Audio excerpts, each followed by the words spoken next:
Amen.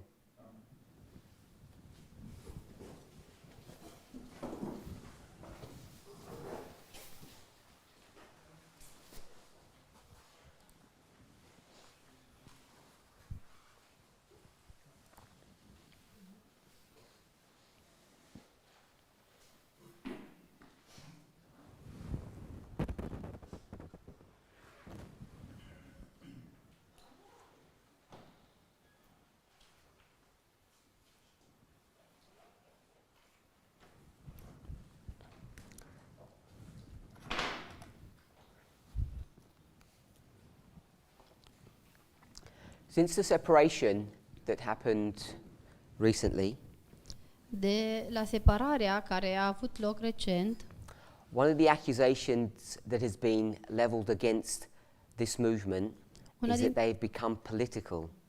una dintre acuzațiile care i-au fost aduse acestei mișcări este că a devenit o mișcare politică. So, people are now saying we have shifted from a religious movement to a political movement. Și oamenii ne acuză că am trecut de la o mișcare religioasă la o mișcare politică.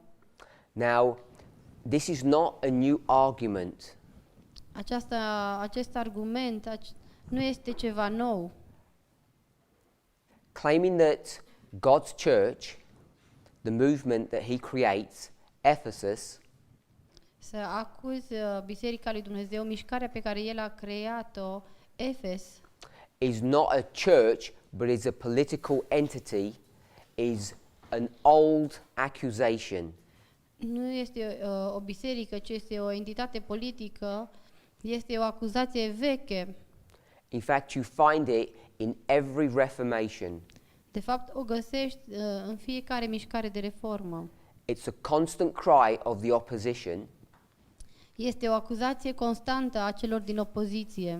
And the reason why this becomes a component or subject of Bible prophecy Și motivul pentru care această componentă devine un subiect al profeției biblice is because this accusation of being a political movement este pentru că această acuzație de a fi o mișcare politică is used to involve the government in these religious issues. este folosită tocmai ca o scuză pentru a putea implica guvernul în aceste chestiuni religioase. So I want to talk about two words. Vreau să vorbim despre două cuvinte. The first one is sedition. Primul cuvânt este... Cine știe ce înseamnă sedition? Sedition. Filip? A revoltă sau în altă trădare? Răscoală, da, răscoală. Ok. So the first word is sedition. Deci primul cuvânt este răscoală. We're going to see the dictionary definition. Vom vedea definiția din dicționar. Sedition. A factious commotion of the people. That means a group of people are being insubordinate and are making trouble.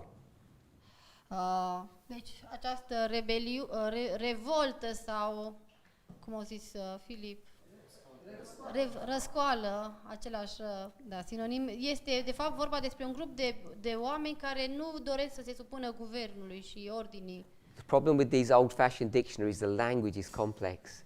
Da, problema cu aceste dicționare vechi este că folosesc cuvinte mai grele și termeni mai grei.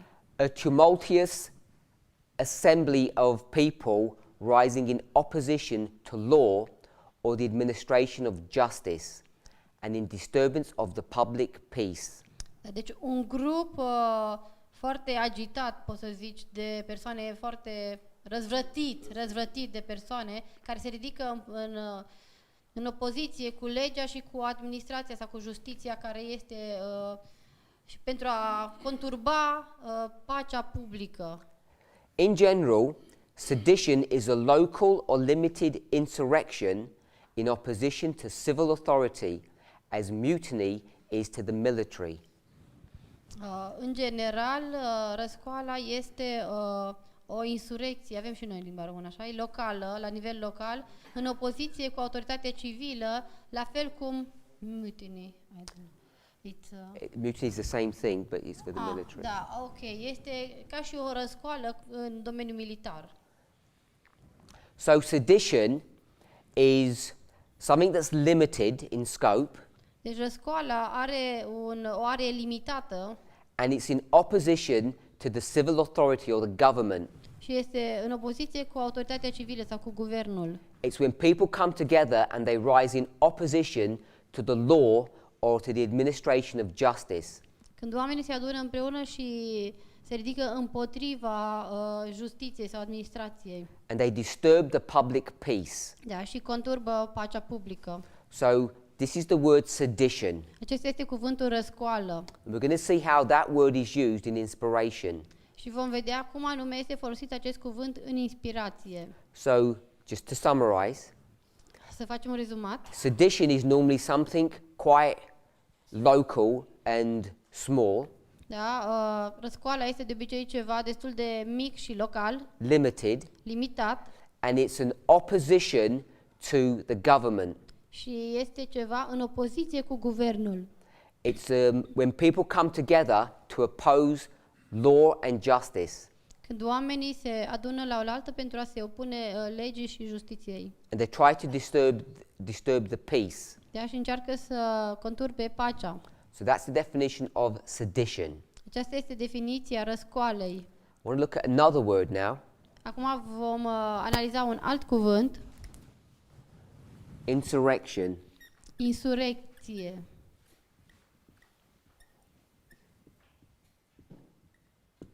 Insurrection, we already just read a moment ago, it's related to the word sedition.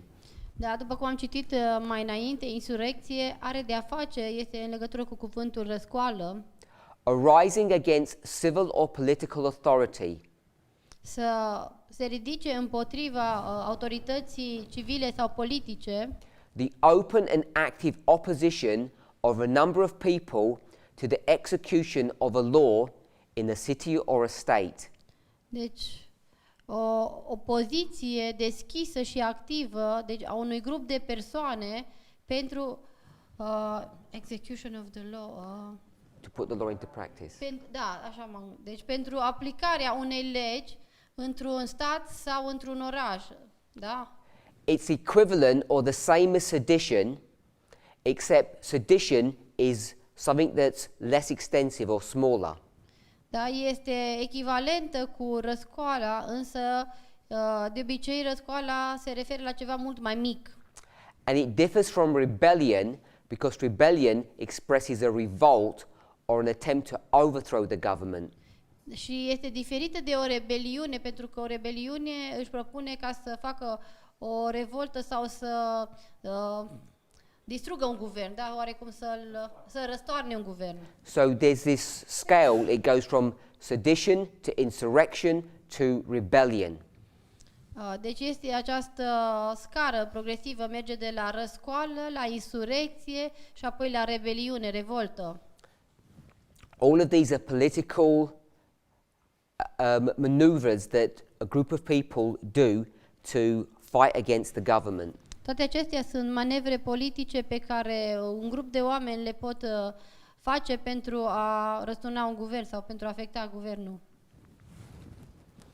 So we're just going to look at these two words, Vom vedea aceste două cuvinte, sedition and insurrection. răscoală și insurecție. It's an old accusation that's leveled against God's people. Este o acuzație veche care este adusă poporului lui Dumnezeu. If we turn to Ezra chapter 4 verse 19, Dacă deschidem la Ezra 4, versetul 19,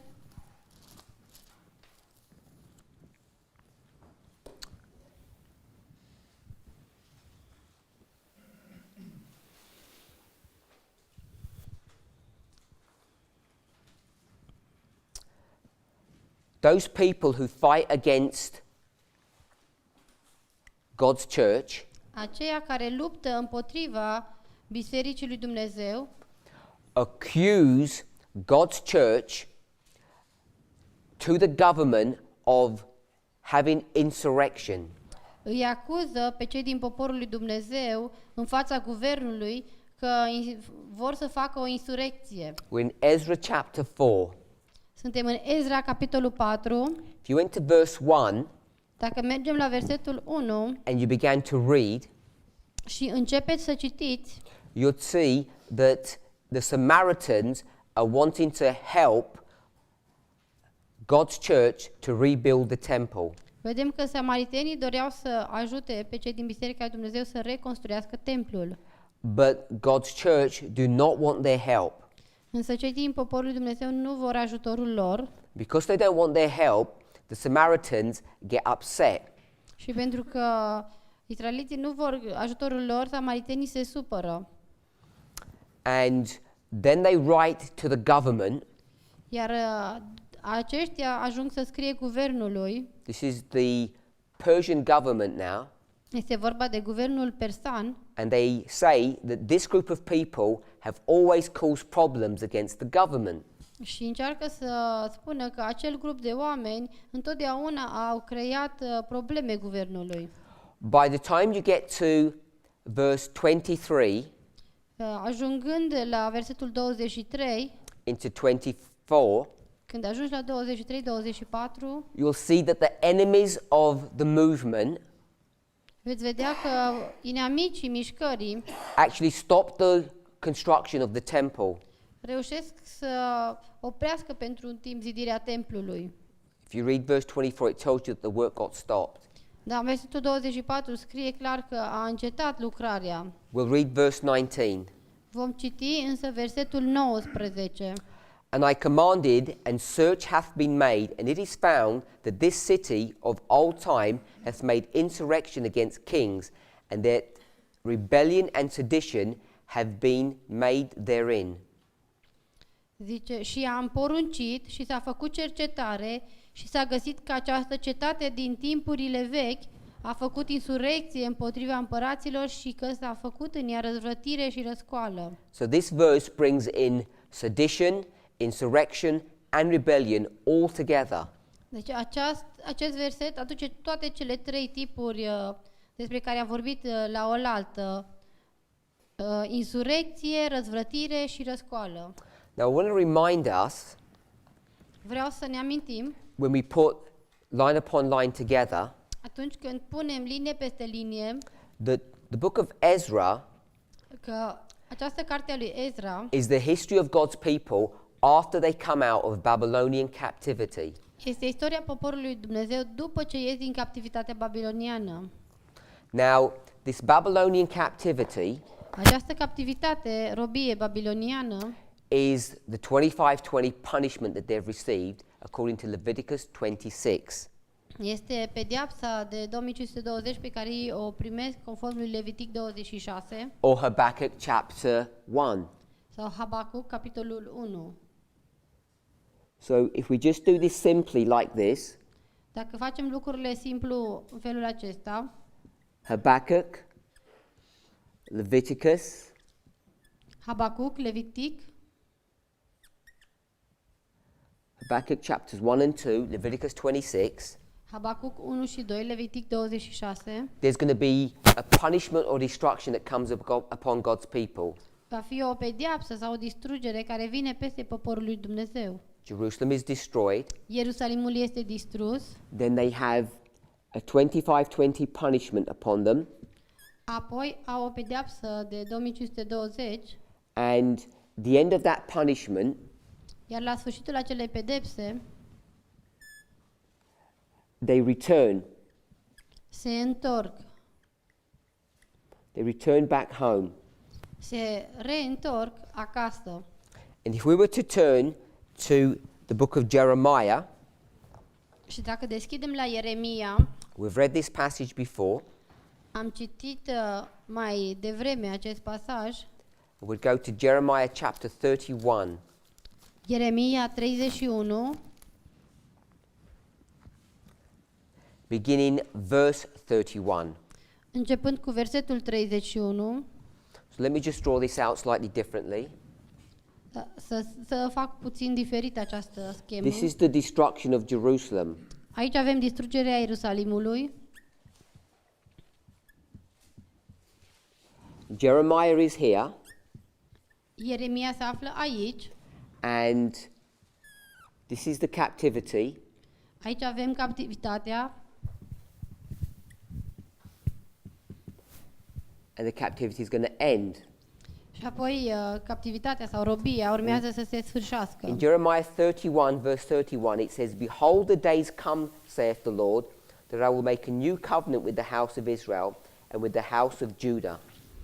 În Ieremia 31:31 spune: Iată, vin zilele, spune Domnul, când voi face un nou legământ cu casa lui Israel și cu casa lui Iuda. So in Jeremiah 31:31, În Ieremia 31:31 he says, spune: the days are coming. Vin zilele. So these are the days Acestea sunt zilele despre care zice. of verse 31. Zilele despre care este vorba în versetul 31. The captivity is ended Captivitatea este terminată and the days of restitution have come. și ziua răsplătirii vine. And, Nu, restaurării. and God's going to enter into a new covenant. Și Dumnezeu va intra într-un nou legământ. And this is symbolized by the building of the temple, Și este simbolizată de zidirea templului, which we were discussing in chapter 4 of Ezra, despre care am citit în capitolul 4 din Ezra. which is basically the theme of the book of Ezra, the rebuilding of the temple. Aceasta este tema cărții lui Ezra, zidirea sau rezidirea templului. If we go to verse 33, Dacă mergem la versetul 33, it says, But this is the covenant that I will make with the house of Israel. After those days, saith the Lord, I will put my law in their inward parts and write it in their hearts, and I will be their God, and they shall be my people. Și acesta va fi legământul pe care îl voi face cu casa lui Israel după acele zile, spune Domnul. Voi pune legea mea în părțile lor ascunse și o voi scrie în inimile lor și eu voi fi Dumnezeul lor și ei vor fi poporul meu. So in verse 31 it says, Behold, the days come. În versetul 31 spune, iată, vin zile, And in verse 33, iar în versetul 31 zice, iată, vin zilele, iar în 33 spune, it says, After those days. spune după acele zile. So we've got verses 31 and 33. Avem versetul 31 și 33. And there are two sets of days. Și sunt două seturi de zile. Verse 33 În versetul 33 says, Those days. se exprimă după acele zile. It says, After those days. Da? Deci acele zile, după acele zile. Those days are the days of captivity. Iar acele zile sunt zilele de robie, de captivitate. And in verse 31, Iar în versetul 31 it says, The days come. spune, vin zilele. We'll read that again. Verse 31. Behold, the days come. Da, în versetul 31 spune, iată, vin zilele. So these are the days that have come, Acestea sunt zilele care au venit and it's after those days. după acele zile. If we're okay with that. Înțelegem aceasta? Now, this captivity Această robie, captivitate, is the 2520 punishment. este pedeapsa de 2520. The culmination of that. Este punctul culminant al acesteia. Now, we can take another line of history, Putem să luăm o altă linie a istoriei and we have another 2520, avem un alt 2520, which is a captivity, care este de asemenea o captivitate, and this is the year 1798. și este anul 1798. The 2520 comes to its end in 1798, 2520 ajunge la sfârșitul ei în 1798, as we all know, așa cum cunoaștem cu toții, and then begins the building of the temple. și apoi vedem din nou că începe rezidirea templului. As my brother says, 46 years. Și acum a zis fratele meu, pentru 46 de ani. So I'll put 1844. Și merge până la 1844. So we're familiar with this story, so we can see we're doing line upon line. Suntem familiarizați cu această istorie, vedem că analizăm linie peste linie. And of course, we can take our line of history, Și bineînțeles, putem să luăm și linia noastră, which is 1989, care începe în 1989, and we also have a 2520. și noi avem de asemenea un 2520. And you remember that Brother Arian taught us that this is 126 years. Da, și fratele Arian ne-a explicat că este vorba de fapt de 126 de ani. From 1863 to 1989. Din 1863 până în 1989. So you can see how the 2520 Putem vedea cum 2520 is expressed in different ways. se exprimă în moduri diferite. The 2520 is a unique prophecy. 2520 este o profeție unică. And what we have done in this movement, Și ceea ce noi am făcut în această mișcare, as we've tried to defend the 2520, încercând să apărăm 2520, sometimes we've misread inspiration in our attempt to defend this prophecy. uneori am citit greșit inspirația în dorința noastră de a apăra această profeție. If you go to the Spirit of Prophecy, Ellen White never talks about this 2520. Dacă mergem la spiritul profetic, vom găsi că Ellen White nu vorbește niciodată despre această 2520. And what we end up doing Și ceea ce am făcut noi is creating conspiracy theories a fost să creăm niște teorii conspiraționale as to why she did or why she did not. legat de ce ar fi făcut sau nu ar fi făcut lucrul acesta. And we try to search in her writings for phrases that we believe refer to the 2520 indirectly. Și am încercat să căutăm în spiritul profetic expresii care credeam că se fac referire la 2520 în mod indirect. And people try to call that a thus saith the Lord. Și oamenii încercau să se folosească de aceasta ca fiind un așa zice Domnul. If I were to ask you, Dacă ar fi să vă întreb, if you were to be reasonable, dacă ar fi să fiți rezonabili and I said, what is a thus saith the Lord? și v-aș întreba What does that mean? ce înseamnă un așa zice Domnul, ce înseamnă asta? Another way to express it would be a plain reading. Da, o altă modalitate de a exprima această expresie este să citești în mod clar, evident. I want us to think about that.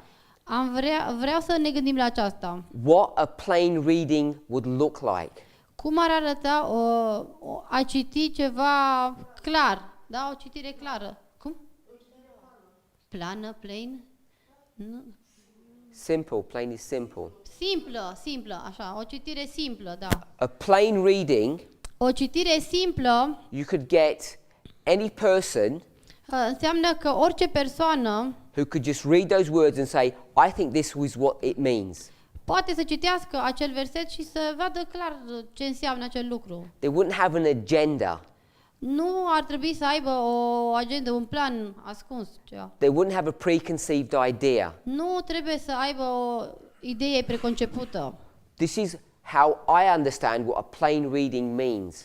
Așa înțeleg eu că este o simplă citire a textului. You have to ask yourselves what you think a plain reading or a thus saith the Lord actually means. Trebuie să vă întrebați și voi pe voi și vă ce credeți că înseamnă un așa zice Domnul sau o citire simplă a textului. So we've gone to Jeremiah 31 Așa că am mers la Ieremia 31, and we went to verse 31 and verse 33. am mers la versetele 31 și 33. It mentions days in two verses. Menționează acest cuvânt zile în două dintre versete. And we know that Jeremiah is here ministering before the destruction of Jerusalem. Și știm că Ieremia slujește aici înainte de distrugerea Ierusalimului. Tells you in chapter 1, Îți spune în capitolul 1, at the beginning of his book, la începutul how cărții long his sale, ministry is. cât de lungă este lucrarea pe care el o face. He begins from Josiah El începe de la împăratul Iosia all the way to Zedekiah. până la Zedechia. He has a long ministry. Are o perioadă de slujire lungă. And the purpose of his ministry is to warn God's people to avert destruction. Și scopul slujirii sale este să avertizeze poporul lui Dumnezeu legat de distrugerea, să scape de distrugerea care urmea. What destruction? Și ce distrugere trebuia să The vină? destruction of Babylon. Distrugerea din The destruction by Babylon. da, distrugerea care venea prin Babilon. So that's the story I've laid out here. Aceasta este istoria pe care am prezentat-o aici. The destruction of Jerusalem by Babylon. Distrugerea Ierusalimului de Babilon, Then they go into captivity. apoi merg în captivitate. I know the captivity begins before its destruction Știu că captivitatea începe înainte de distrugere, because Daniel is taken captive in the third year of Jehoiakim. pentru că Daniel a fost luat captiv în al 3-lea an al lui Ioachim. But the point I want us to see Însă aspectul pe care vrem să-l vedem is that after the destruction este că după distrugere and then the captivity, și apoi captivitate, when God's people return, they rebuild the temple. atunci când poporul lui Dumnezeu se reîntorc, ei reconstruiesc templul. And in these verses it talks about days in two places. Și în aceste versete vorbește despre zile în două locuri. So for me, Pentru mine, a plain reading, o simplă citire, a thus saith the Lord, un așa zice Domnul, we would want to know what days it's talking about. m-aș întreba la ce anume, despre ce zile vorbește. And that's how I understand what verse 33 and verse 31 refer to. Și așa înțeleg la ce se referă versetele 31 și 33. That's how I understand we should understand this phrase, a thus saith the Lord. Astfel înțeleg eu aplicarea acestei expresii, așa zice Domnul. What we can do then, Ceea ce putem face după if we aceasta, start using line upon line, dacă începem să folosim linie peste linie, and I've skipped a step, we'll go back to that, și am sărit peste un pas, dar ne vom întoarce la el, is take this concept of the 25-20. este să luăm acest concept de 2520 We know it's the 25-20 și știm că este 2520, because the 25-20 from Leviticus 26 pentru că 2520 din Levitic 26 is the punishment that comes upon Judah, este pedeapsa care vine peste Iuda, beginning with Manasseh and ending with Zedekiah. începând cu Manase și sfârșind prin Zedechia. Manasseh would be here Manase este aici and Zedekiah would be here. și Zedechia aici. And there are 4 kings. Și sunt 4 împărați. This is the first Acesta este primul and this is the fourth. și acesta este al 4-lea. And you can line up the verses from Leviticus 26, Și poți să aliniezi versetele din Levitic 26, verse 18, 21, 24, 28, 18, 21, 24 și 28 and you can line each of these verses with these 4 kings. și poți să le aliniezi fiecare din acest verset cu unul dintre acești împărați. Manasseh, Manase, Jehoiakim, Ioachim, Jehoiakin, and Zedekiah. și Zedechia. 4 kings 4 împărați leads to the destruction of Jerusalem care conduc la distrugerea Ierusalimului and then captivity. și apoi robia. So this is the 25-20. Aici avem 2520. We can then take that concept of the 25-20 Putem lua apoi acest concept al 2520 and we can see that it lines up with the 1260 years of papal persecution, și putem vedea că se aliniază cu cei 1260 de ani de persecuție papală, which is the second half of this captivity, care este a doua jumătate a acestei captivități leads to 1798, the building of the temple. și care ne conduce la anul 1798 la zidirea templului. And then if we're going to do that, we can take our own history, Și dacă putem să facem lucrul acesta, apoi putem lua propria noastră istorie, that we take the 25-20 and turn it into 126, brings you to 1989, and there's the building of a temple. și luăm, dacă luăm 2520, ajungem la anul, transformăm în 126 și ne duce la 1989 și construirea templului. Now I've left out one history, Am lăsat afară o istorie which is an important one. care este o istorie importantă. The reason why it's important Și motivul pentru care este importantă because these verses from Jeremiah este pentru că aceste versete din Ieremia are going to be taken out of their context and used again in another context. Pentru că acele versete din Ieremia vor fi luate din context și folosite din nou într-un alt context. And we've already discussed this. Și am discutat deja lucrul acesta. Do you remember what book we went to? Vă amintiți la ce carte am mers No? când am vorbit? We went to the book of Hebrews. La cartea Evrei. So let's go to the book of Hebrews. Să deschidem la Evrei. My sister said chapter 8. Dar sora mea a zis capitolul 8. And we could begin around verse 6. Deci Evrei 8 începând de la versetul 6. There's a nice logic or structure that's built Este o logică sau o structură interesantă care este creată, construită from chapter 7 into chapter 8 into chapter 9. de la capitolul 7 la capitolul 8 și apoi la capitolul 9. In chapter 8, it talks, from verse 6, it talks about a new excellent ministry.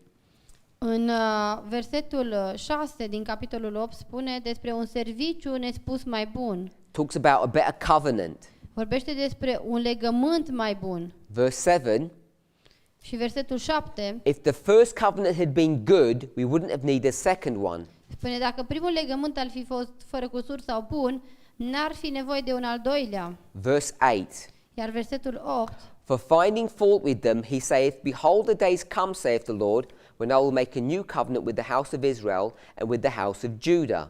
Căci găsind vină în ei, el spune, iată vin zilele, spune Domnul, când voi face un legământ nou cu casa lui Israel și cu casa lui Iuda.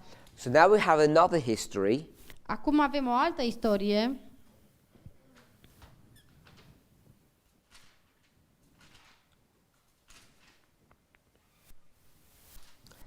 We're now in Hebrews Suntem în cartea Evrei, chapter 8. capitolul 8, I think we read verse 8. și am citit versetul 8. It says, for finding fault with them, he said, behold, the days come when I will make a new covenant with the house of Israel.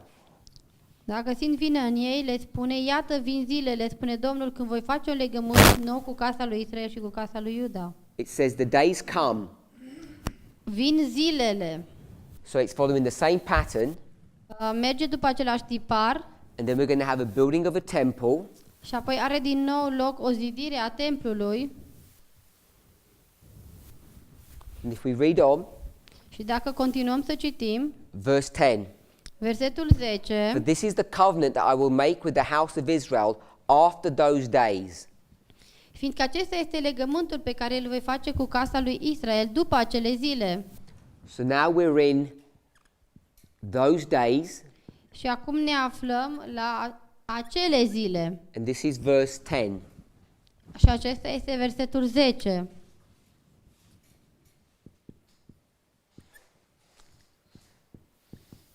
We can see we've got exactly the same model.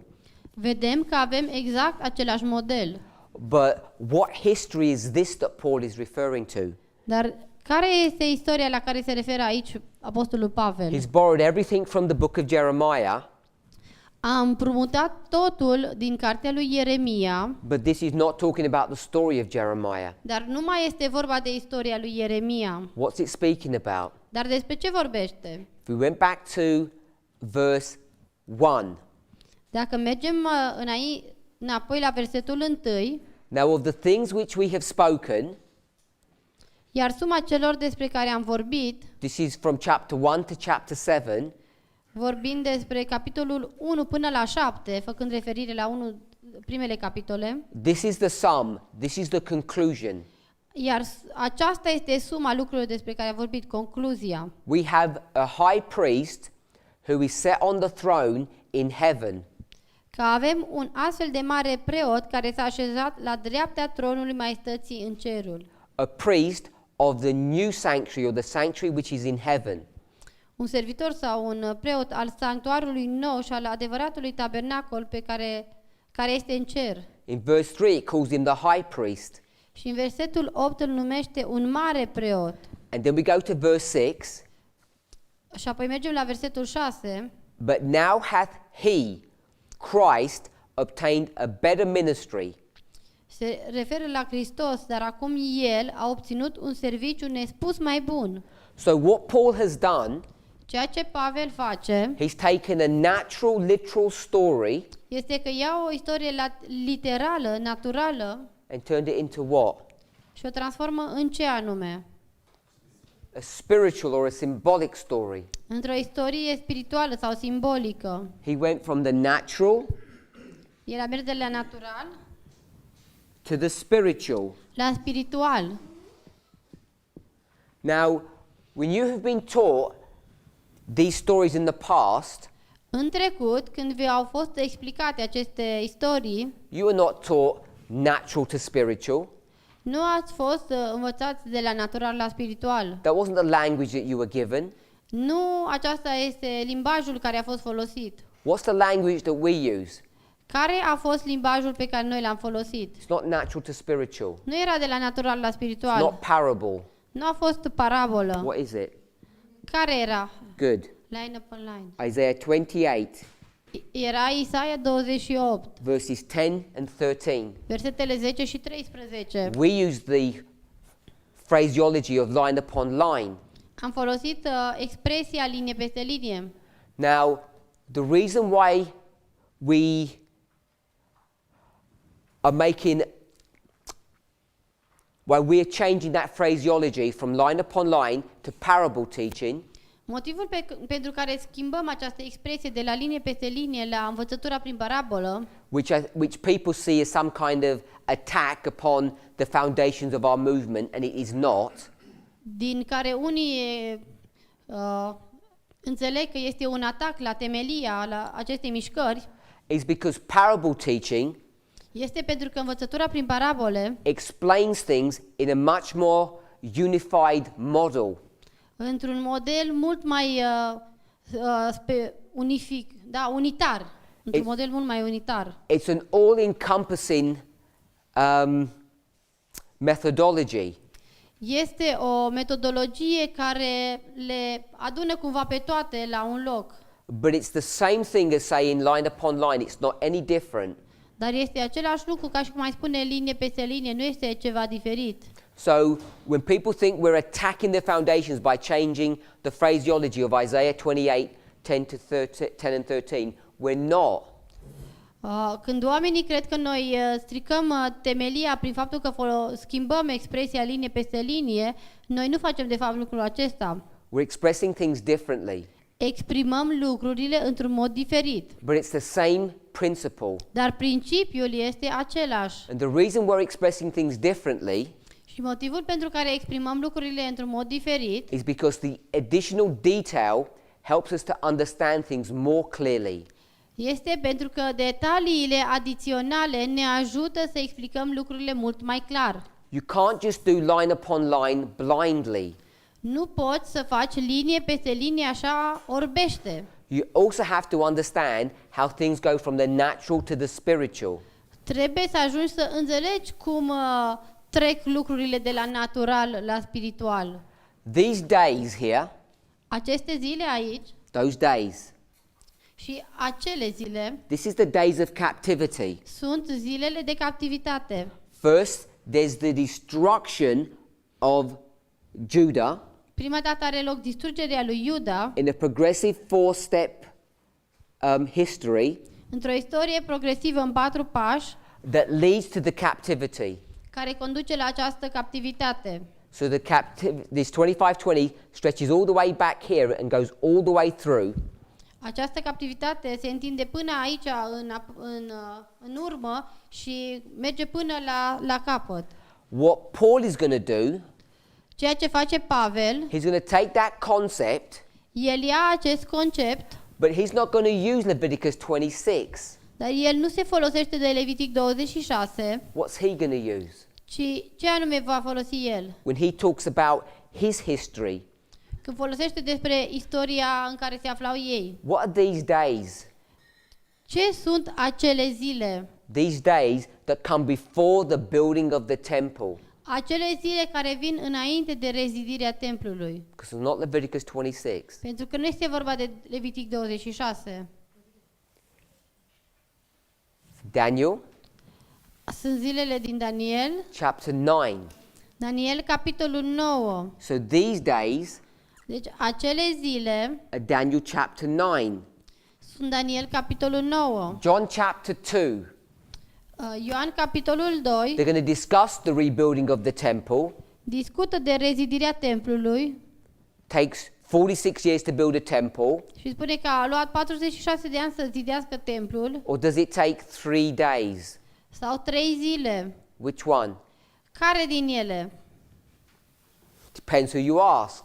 Depinde pe cine vei întreba. Now, when Christ said 3 days, what did he mean? Când Domnul Hristos a zis 3 zile, la ce a făcut el referire? He said, destroy this temple and I will rebuild it in 3 days. El a zis, distrugeți acest templu și iar eu îl voi rezidi în 3 zile. Now, we're living at the end of the world. Noi trăim la sfârșitul lumii. Should we take things literally or spiritually? Trebuie noi să înțelegem lucrurile literal sau spiritual? Spiritually. Spiritual. Was Christ living at the beginning or the end of the world? A trăit Domnul Hristos la începutul sau la sfârșitul lumii? He's living at the end of the world. Da, a trăit la sfârșitul lumii. Remember, Paul says, Apostolul Pavel spune, all these things were written for our admonition. toate aceste lucruri au fost scrise pentru avertizarea noastră. When he says our admonition, he means himself, Când zice avertizarea noastră, se referă la el însuși, the apostles, la apostoli, la ucenici, upon whom the ends of the world have come. peste care au venit sfârșiturile veacurilor. Which world is that? Care lume? A căror veacuri? Sfârșitul cărui veac? Sau sfârșitul lumii? It's the Jewish world, Sfârșitul lumii iudaice. the world of ancient Israel.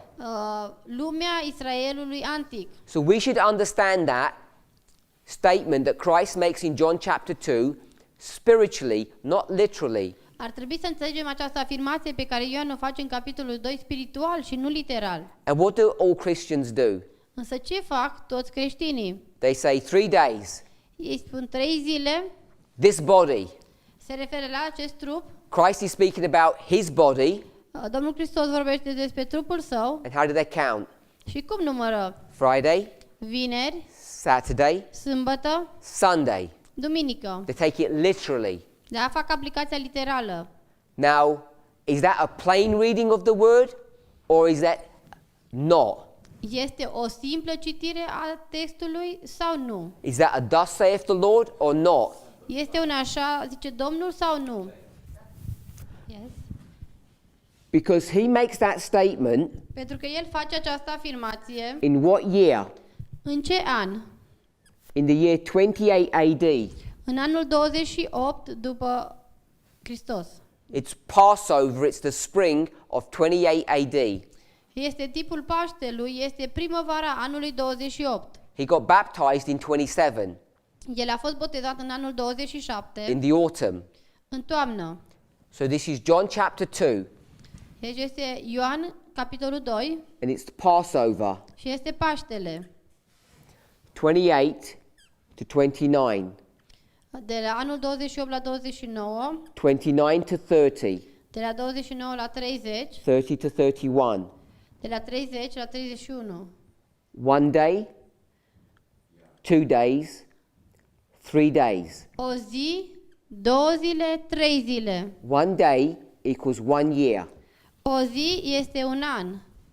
What happens in AD 31 Ce se întâmplă în anul 31? at the Passover? La Paște. Ce se întâmplă? Christ The is crucifixion. killed.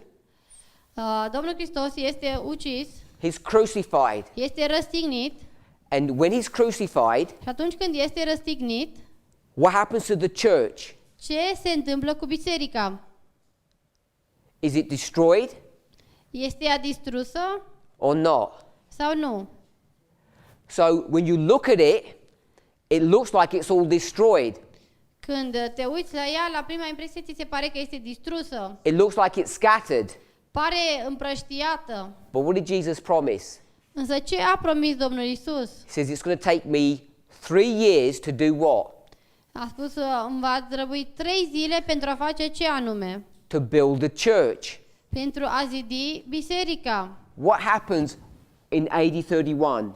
Ce are loc în anul 31? Pentecost. Are loc cinzecimea. And at Pentecost, what happens? Și de la cinzecime ce se întâmplă? 3,000 people are baptized. 3.000 de oameni se botează. And we then begin to go to whom? Și apoi încep să meargă la cine? If you want to make an application. Dacă ar vrei să facem o aplicație. The Levites, Israel. Good. Prima dată la leviți, la Israel. Now, I made them the same way, Mark, but they're not. Am făcut ca să fie același marcaj, dar nu It's the este. same year, Este același an, but Pentecost comes afterwards, însă cinzecimea vine după aceea. separated by 50 days. Acestea sunt separate de 50 de zile. So all I want us to see Tot ceea ce am vrut să vedem is when we start talking about the building, este că atunci când vorbim despre zidire, then we know that the building is complete at the death of Christ, even though it doesn't look like it is. știm că zidirea templului este gata la moartea Domnului Hristos, deși nu pare să fie în felul așa, It's going to be scattered. ci totul este împrăștiat. There's a time of recovery, Este un mic timp de recuperare, 50 days, 50 de zile, and then begins the work of public evangelism for the Levites. și apoi începe lucrarea de evangelizare publică mai întâi pentru leviți. So when Christ says in 3 days Așa că atunci când Domnul Hristos spune că în 3 zile he'd rebuild the temple, va reconstrui templul, why did he say it that way? de ce s-a exprimat în acel mod? What was his purpose? Care era ținta sa, scopul? Was he trying to teach the people this? Încerca ei să îi învețe acest lucru pe popor? Was he trying to confuse them? Încerca el să-i producă confuzie? Was he hiding his real intentions? Își ascundea adevăratele intenții? We should all know the answer to these Ar questions. trebui să știm cu toții răspunsul la aceste întrebări. Ellen White is really clear on this. Ellen White este foarte clară legat de aceasta. What does she say? Ce spune ea? Jesus knew that his words would be misunderstood. Domnul Hristos știa că cuvintele sale vor fi greșit înțelese. If you knew that your words would be misunderstood, Dacă tu ai ști că cuvintele tale vor fi înțelese greșit so you're going to say something to me, și știi că trebuie să-mi spui ceva, you know me, mă cunoști and you say something and you know I'm going to misunderstand it, și vei spune ceva, dar tu știi că eu voi înțelege greșit. what would be the proper thing to do? Care ar fi lucrul corect de făcut în această situație? Would it be to continue to say that thing, Ar fi să continui să spui oricum acel lucru? or say, I know he's going to misunderstand, so I'll say it in a different way to make it clear?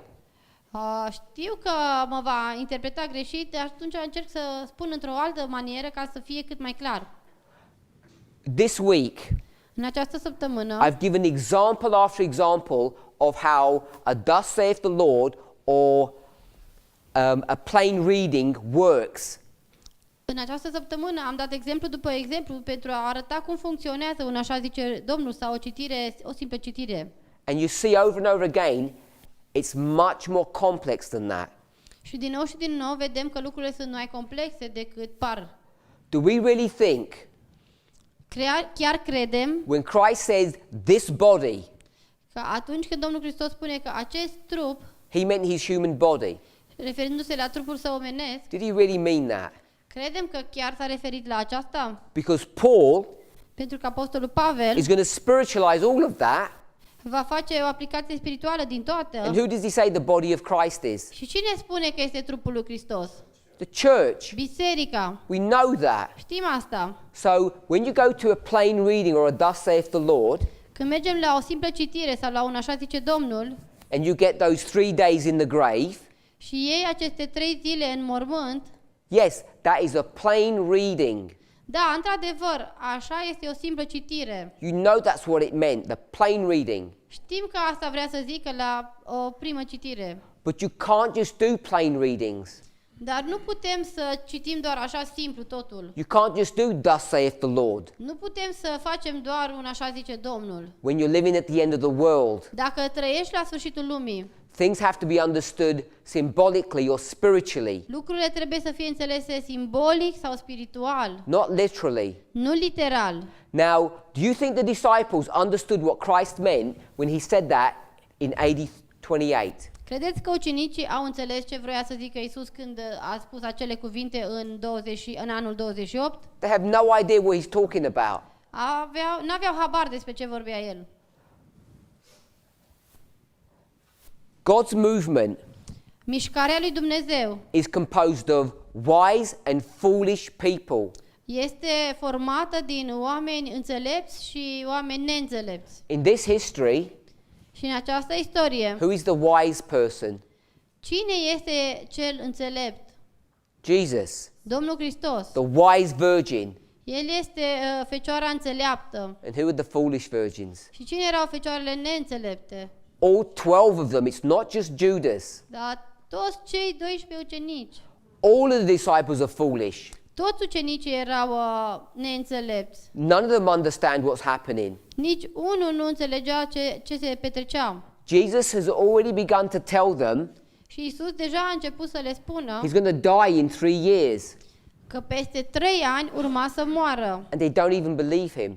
Și ei nici măcar nu-l credeau. They were required to understand. Însă era esențial ca ei să înțeleagă. Did Jesus understand what he said? A înțeles Isus ce spunea? Yes. Da. The wise men, Oamenii înțelepți sau omul înțelept, I use that phrase wise men folosesc această expresie omul înțelept because who would I be referring to? pentru că la cine fac referire? What story is the wise men? În ce istorie găsim omul înțelept? The Magi, În istoria magilor. people from the east. Oamenii din est, So that's a oamenii înțelepți. Da. Înțelepții. I wanted to use the same word that we have in Romania, so they make the connection. So that's another story, Aici este o altă întâmplare, but the wise virgins understand what's happening dar fecioarele înțelepte înțeleg ce se întâmplă. and they understand in real time. Și ei înțeleg lucrul acesta în timp real. They don't look back afterwards and say, "Oh, that's what it meant." Nu se uită mai târziu înapoi și spun, uite, la asta s-a referit. So Jesus Așa că Domnul is Iisus warning everybody îi avertizează pe toți, in 3 years în 3 ani, when he dies, când El va muri, even though the church looks like it's scattered, it's Chiar dacă- now built, complete, ready. chiar dacă se pare că biserica este împrăștiată, ea de fapt este gata construită. So coming back to this story, Așa că revenind la această istorie, what Paul has done, ceea ce Pavel a făcut, he's taken the story of Jeremiah, this natural story, a luat această istorie a lui Ieremia, această istorie naturală, and now he's brought it into a spiritual setting. a pus-o într-o aplicație spirituală Is it an accident și face lucrul acesta întâmplător, accidental, that he talks about the sanctuary in chapter 9? că vorbește despre sanctuar în capitolul 9 He talks about the high priest in chapter 7, și vorbește despre marele preot în capitolul 7, and he connects them together in chapter 8, iar apoi leagă ambele concepte în capitolul 8 all from the book of Hebrews. și totul în cartea Evrei. Of course, it's not an accident. Bineînțeles că nu este accidental. He's connecting a literal building with a spiritual. El vrea să lege clădirea literală cu cea spirituală. He's going to go from Leviticus 26 El vrea să meargă de la Levitic 26 to Daniel chapter 9, la Daniel 9. and this is the 490 years, Și aici avem cei 490 de ani, which we'll call the 70 weeks. pe care îi numim cele 70 de săptămâni. We all know how that prophecy pans out. Cu toții știm cum se aplică această profeție. But I want to remind us Dar aș vrea să ne reamintim that when we spoke about the Millerites, că că atunci când am vorbit despre mileriți, making an application of Leviticus 26, făcând o aplicație a Levitic 26, look how Paul is going to do the same thing, priviți cum Pavel face același lucru. because this is also the 2520, Pentru că aici avem din nou 2520, but not as you know it. dar nu așa cum o știm noi. This becomes a complex study if you're not familiar with it. Acesta devine un studiu complex dacă nu sunteți familiarizați cu el. Daniel chapter 8 and Daniel chapter 9 are the same prophecy. Daniel capitolul 8 și Daniel capitolul 9 sunt aceeași profeție. Daniel 9 connects and gives you additional information that you need to understand Daniel chapter 8. Daniel leagă și ne dă informații suplimentare pentru a înțelege despre ce este vorba în Daniel capitolul 8. What is the story of Daniel chapter 8? Care este istoria din Daniel capitolul 8? It's the punishment or captivity of God's people, Este pedeapsa poporului lui Dumnezeu. first by pagan powers, Mai întâi de puteri păgâne, Medo-Persia, Greece, pagan Rome, Medo-Persia, Grecia și Roma păgână, and then iar apoi punishment or captivity by papal Rome. pedeapsă sau captivitate din partea Romei papale. Chapter 8 Capitolul 8 is the story of two desolations, este istoria a două urăciuni-pustiiri. a pagan desolation and a papal O desolation. pustiire papală și o pustiire păgână. And what do we call that? Și cum numim lucrul acesta? The story of two desolating powers. Istoria a două puteri pustiitoare. We call it the 2520.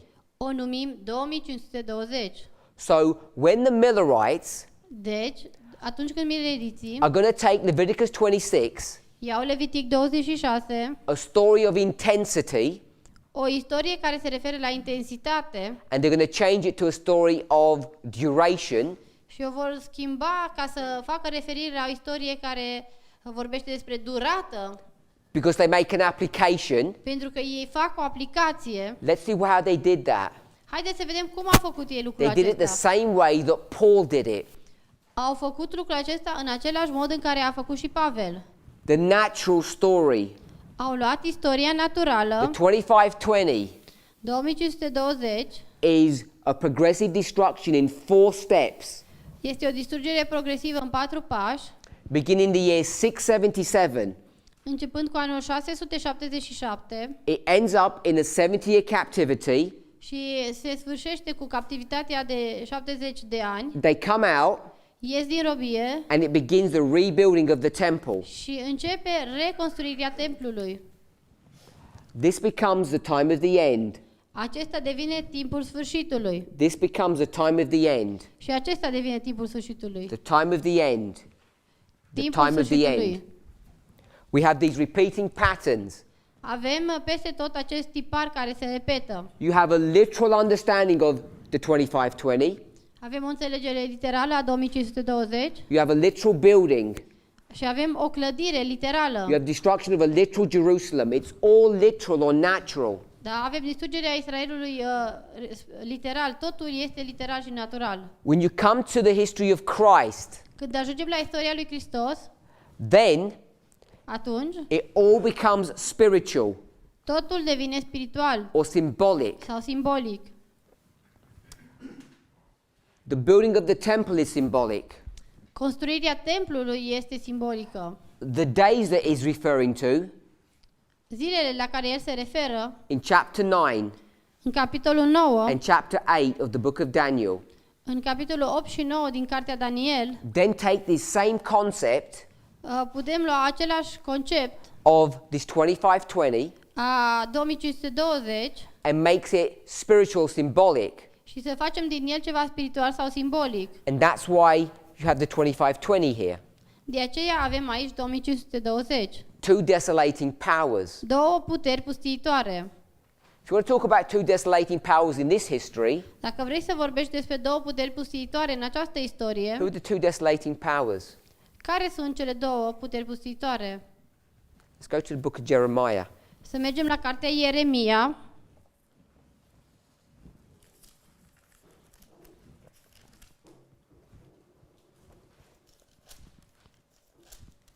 chapter 50, verse Ieremia, 17.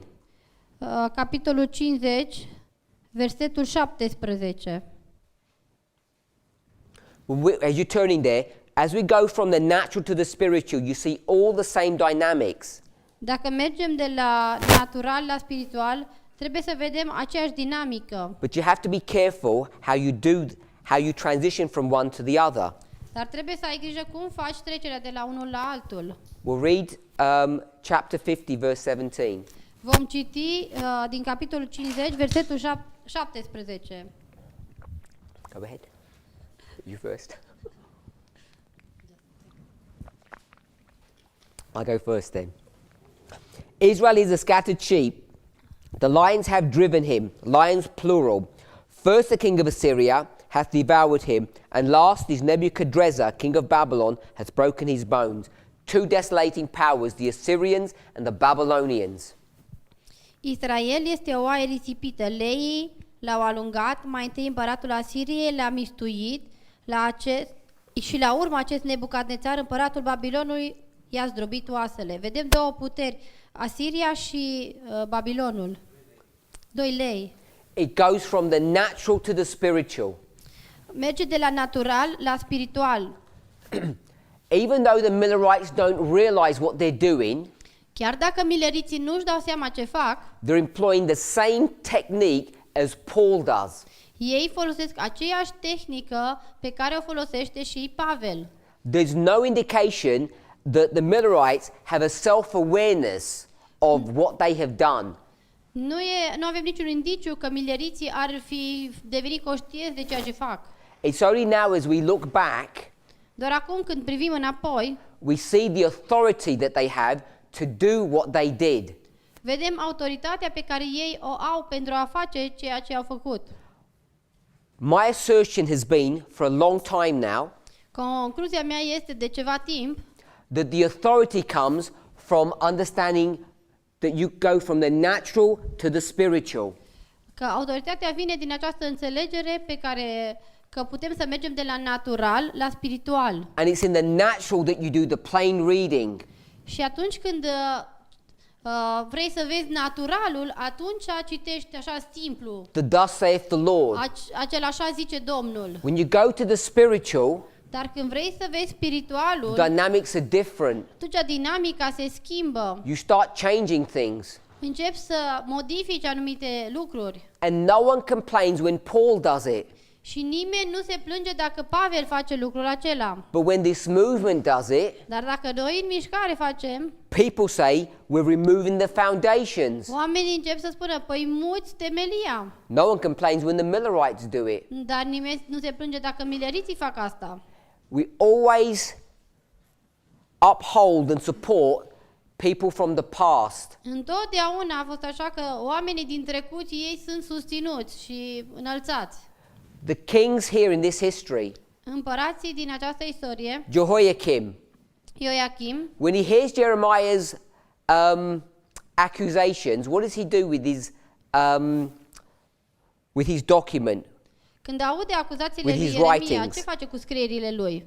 He cuts Jeremiah's writings and throws them into the fire. We know that. Da, le taie în bucăți și le aruncă în foc. Știm asta. Do you think if he was reading from the book of Moses, he would have done that? Credeți că dacă ar fi citit din cartea lui Moise, ar fi făcut același lucru? Do you think the king would have dared to cut Moses' writing and thrown them in the fire? Credeți că ar fi îndrăznit să taie în bucăți scrierile lui Moise și să le arunce în foc? No way. Nu, nici He într-un would have caz. been scared to do that I-ar fi fost teamă să facă aceasta. because he honored Moses, but he would not honor Jeremiah. Pentru că l-a onorat pe Moise, dar pe Ieremia nu îl putea onora. Always the same problem. Mereu este aceeași problemă. Now, we started this study by looking at sedition and insurrection and rebellion. Am început acest studiu privind la răscoală, insurecție și la răzvrătire sau rebeliune. In this story, În această istorie, when this movement here is rebuilding the temple, când această mișcare aici reconstruiește templul, what are they accused of by their enemies? care este acuzația care le este adusă de vrăjmași? Of being a political party, Faptul că sunt o partidă politică, of causing sedition, care încearcă să facă o răscoală. They say, these people have always caused problems. Zice, acești oameni întotdeauna au cauzat probleme. Don't support them now Nu-i susțineți acum, because they are a political party. pentru că ei sunt o partidă politică. You go to the story of Christ's line. Dacă mergeți la linia lui Hristos, We'll read it in a moment or our next class. vom citi într-un moment sau la următoarea prezentare. The movement, Ephesus, is accused of the same crime. Mișcarea Efes este acuzată că face exact aceeași crimă, nelegiuire, Sedition and insurrection. răscoală și insurecție. They claim, Ei they're accused of being a political party. sunt acuzați de a fi un partid politic. I want to remind us, Vreau să ne reamintim, in this story, în această istorie, who is accusing them? cine era cei care îi acuzau? Samaritans. Samaritenii. Who are the Și Samaritans? cine erau samaritenii? They're the remnant of God's people. Erau rămășița poporului lui Dumnezeu. It's their own brethren that are accusing them. Erau chiar frații lor, cei care îi acuzau. They used to be together, but then they're separated. Da, cândva au fost împreună, dar apoi s-au separat. Who's accusing this movement here in the time of Christ of sedition and insurrection? Și cine îi acuza pe Domnul Hristos în această istorie de insurecție și de răscoală? Cine? It's not the Roman Empire. Nu era Imperiul Roman. It's the Jews. Erau evreii. It's their brethren. Erau frații lor. Having separated from them Că s-au separat de ei because they don't like what they're doing, pentru că nu le place ce făceau they can't stop them. și nu-i puteau opri nicicum. They want to accuse them of sedition and insurrection, Și atunci vreau să-i acuze de răscoală și insurecție. that they're a political party. Că sunt o partidă politică. If you come to our history, Dacă venim la istoria noastră, no, if you go to the Millerite history, dacă mergem la istoria milerită, we stop in 1844. It's wrong to do that. ne-am oprit în 1844, dar e greșit să faci așa. Their history ends Istoria lor se termină in 1863. în 1863. And as Brother Arian has been teaching, Și așa cum a explicat fratele Arian, this is the midst of the American Civil War, este chiar mijlocul războiului civil american, 61 to 65. din 61 în 65.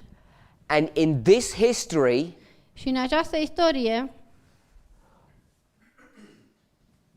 the movement, mișcarea, God's church, Biserica lui Dumnezeu, was also accused of being a political party. de asemenea a fost acuzată ca fiind o partidă politică. It's political accusations. Political accusations Acuzații politice and political și accusations. din nou acuzații politice. So you come to our line. Așa că ajungem la linia noastră. Is it a surprise Este oare o surpriză that we would be accused of being a political party and causing sedition and insurrection? că suntem acuzați că am fi un partid politic și suntem acuzați de răscoală și insurecție?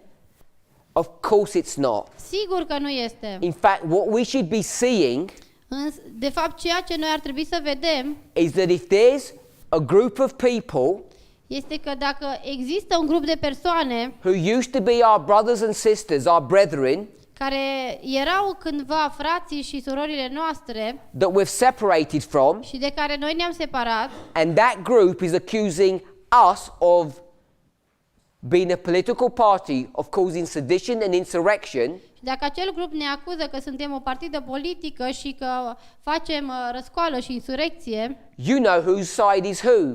deja putem să știm cine de ce parte este. Them and us. Ei și noi. Who's being accused of being political? Care sunt cei acuzați că fiind politici? This group. Acest grup. This is the one that's being accused. Aceștia sunt acuzații. In this history, În această istorie, them and us. ei și noi. In this history, Și în această istorie, it's them and us. erau tot așa ei și noi. So in our history, Deci în istoria noastră it's them and us. suntem din nou ei și noi. And it's always the church. Și întotdeauna biserica, I'm going to call it the triumphant church. o voi numi biserica triumfătoare. The church triumphant. Biserica triumfătoare, The church triumphant. biserica triumfătoare. The church triumphant is always accused. Întotdeauna biserica triumfătoare este acuzată. Today, Azi there's a clear separation that's occurred in our movement există o separare clară care s-a produs în mișcarea noastră between Future for America între Future for America and this movement that is the church triumphant. și această mișcare care este biserica triumfătoare. And if you're not sure who stands for God and who does not stand for God, Și dacă nu sunteți siguri cine stă pentru Dumnezeu și cine nu stă pentru Dumnezeu, just do line upon line studiați linie peste linie and ask who's doing the accusing, și întrebați-vă cine face aceste acuzații. because we're not accusing them of anything. Pentru că noi nu îi acuzăm pe ei de nimic. All the accusations are one way. Toate acuzațiile vin într-o singură direcție. We're being accused of all manner of crimes. Suntem acuzați de tot felul de crime. Those are the accusers of the brethren, Aceștia the sunt Samaritans. acuzatorii fraților lor, samaritenii. It's the Protestant churches that are the accusers of the brethren. Protestanții erau acuzatorii fraților lor. It's the Jews that are the accusers of the brethren. Sau evreii erau acuzatorii fraților lor. Today, Iar azi, who are the accusers of the brethren? cine sunt acuzatorii fraților? Because it's not this movement, Pentru că nu este această mișcare, it's those who oppose us, ci cei care sunt în opoziție. those who support the other movement. Cei care susțin cealaltă mișcare. It's so plain to see. Este atât de simplu de văzut. We don't need to get personal. Nu e nevoie să ajungem la atacuri personale. We don't need to accuse individuals for anything that they have said or done that was right or wrong. Nu trebuie să acuzăm indivizi de ceva ce au spus greșit sau corect. When it comes to personal issues, Când vine vorba de chestiuni personale, all I want us to see tot ceea ce doresc să vedem is if we're going to start talking about political issues, este că dacă începem să vorbim de chestiuni politice, we can see who are the accusers putem vedea cine sunt acuzatorii and who stands for God. și cine stă pentru Dumnezeu. So when we're being accused of being a political party, Așa că atunci când suntem acuzați ca fiind o partidă politică, because we care about the things that are going on in the world, pentru că ne pasă să înțelegem lucrurile care se petrec în lume, because we take consideration of those things, pentru că luăm în calcul acele lucruri and that is misunderstood or misinterpreted as being a political faction, și aceasta este interpretat greșit ca fiind o partidă politică sau o implicare în politică, the fact that our opponents, them, faptul că oponenții noștri ei accuse us, ne acuză pe noi, you know who the church triumphant is. trebuie să vă arate și mai clar cine este Biserica Triumfătoare. We spoke about the Millerite history. Am vorbit despre istoria milerită. Just want to remind you, Aș vrea doar să vă reamintesc, 25 years after 63 25 de ani după 1863 is the history of Jones and Wagner. este istoria lui Jones și Wagner. And where does the church send Jones? Și unde îl trimite biserica pe Jones? They send him to Congress, to the government, îl trimit la congres, la guvern. to do what? Pentru a face ce? To make political arguments Pentru a aduce argumente politice against what is right and wrong. legat de ce anume era corect și greșit. The church here, Biserica aici, during the Civil War, în timpul războiului civil, they were making statements about what the government was doing wrong as well. și aici ei făceau afirmații legate de ce anume făcea greșit guvernul. Over and over again, it's the same issue. Mereu și mereu vedem aceeași chestiune, aceeași problemă. God's church, Biserica lui Dumnezeu, the triumphant church, Biserica triumfătoare, has to deal with social issues trebuie să se ocupe de chestiuni sociale. I want to remind you, Vreau să vă reamintesc, if you believe in a literal national Sunday law, dacă credeți într-o lege duminicală, literală, națională, that is a political issue. aceea este o chestiune politică. It's not a religious issue, it's a political one. Nu este o chestiune religioasă, este o chestiune politică. It's a religious concept that has been politicized. Este un concept religios care a devenit politizat. And for a Christian to stand up and oppose that, Și pentru ca un creștin să se ridice și să se opune la aceasta, they're now dealing with social issues or political issues.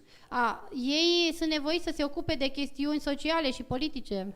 So to just accuse God's people Să acuzi pur și simplu poporul lui Dumnezeu of being political că este implicat în politică with the inference of causing sedition and insurrection cu scopul de a face răscoală sau insurecție is a clear identifying mark este o semn clar de identificare that the accusers of the brethren că acuzatorii fraților do not stand with the church triumphant.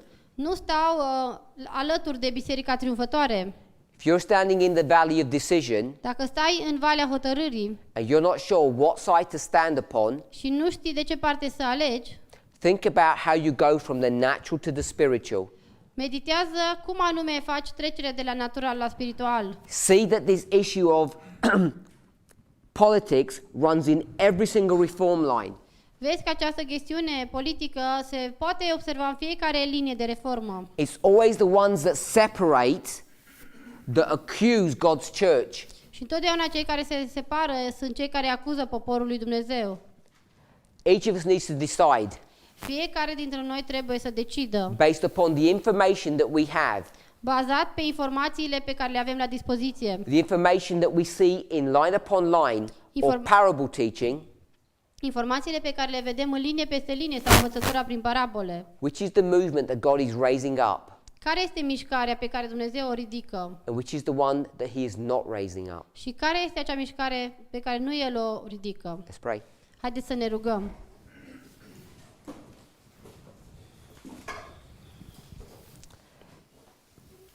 Heavenly Father, Tatăl nostru din cer, we thank you for your goodness and mercy.